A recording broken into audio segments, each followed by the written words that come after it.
Hello friends, airway equipment லிஸ்ட்ல இன்னைக்கு நம்ம பார்க்க போறது மாஸ்க்.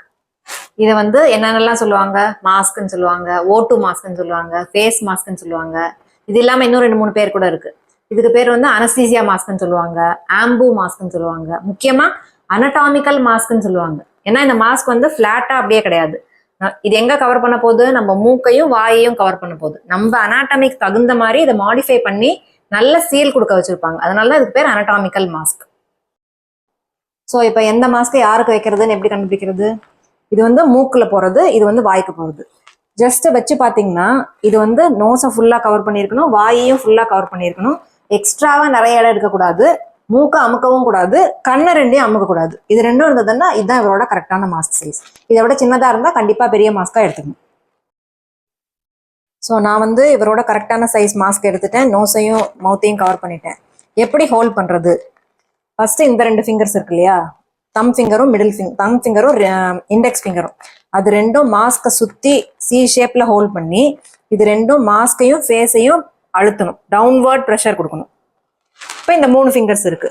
இந்த 2 ஃபிங்கர்ஸ் என்ன பண்ணும்? மிடில் ஃபிங்கரும் ரிங் ஃபிங்கரும் மேண்டிபிளை தூக்கும்.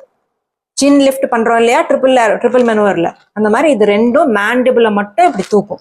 இது ரெண்டும் கீழே அழுத்தும், இது ரெண்டும் மேலே தூக்கும். ஸோ இதுக்கும் டைட்டா இருக்கும். இந்த விரல் என்ன பண்ணுது?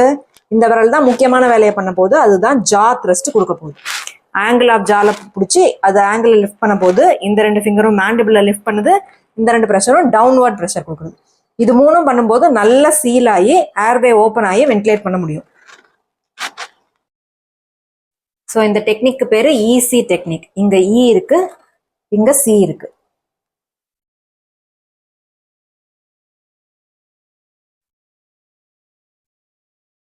இந்த ஈசி டெக்னிக்கை யூஸ் பண்ணி நம்ம கரெக்டாக வென்டிலேட் பண்ணி செஸ்ட் மூவ் ஆச்சுன்னா அடுத்த 5வது செகண்ட்ல உங்க கையெல்லாம் வலிக்க ஆரம்பிச்சிடும். அப்போ என்ன பண்ணுவீங்க? எப்பவுமே ரைட் ஹேண்ட்லயும் இதே ஈசி டெக்னிக்கை யூஸ் பண்ணி மாஸ்கை ஹோல்ட் பண்ண ப்ராக்டிஸ் பண்ணிடணும்.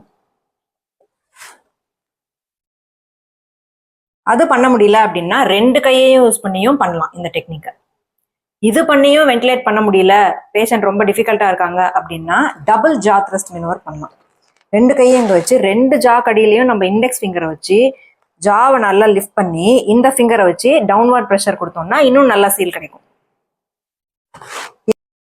இன்னொரு சின்ன ப்ராக்டிக்கல் டிப்பு, எல்லாரும் இந்த மாஸ்க் ஹோல்ட் பண்ணும்போது பேஷண்ட் பக்கத்துல நின்று நீங்க எல்லாம் ஸ்ட்ரெயின் பண்ணி அப்படியே கஷ்டப்பட்டு மூச்சு அடக்கி பிடிச்சிட்டு பிடிப்பாங்க.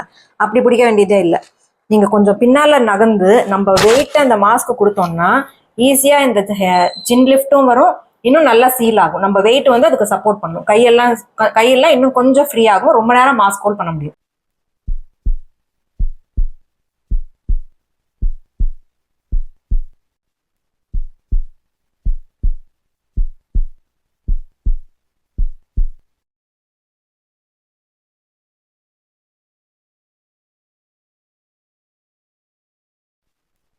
ஸோ இப்படிதான் மாஸ்க் ஹோல்ட் பண்ணணும்.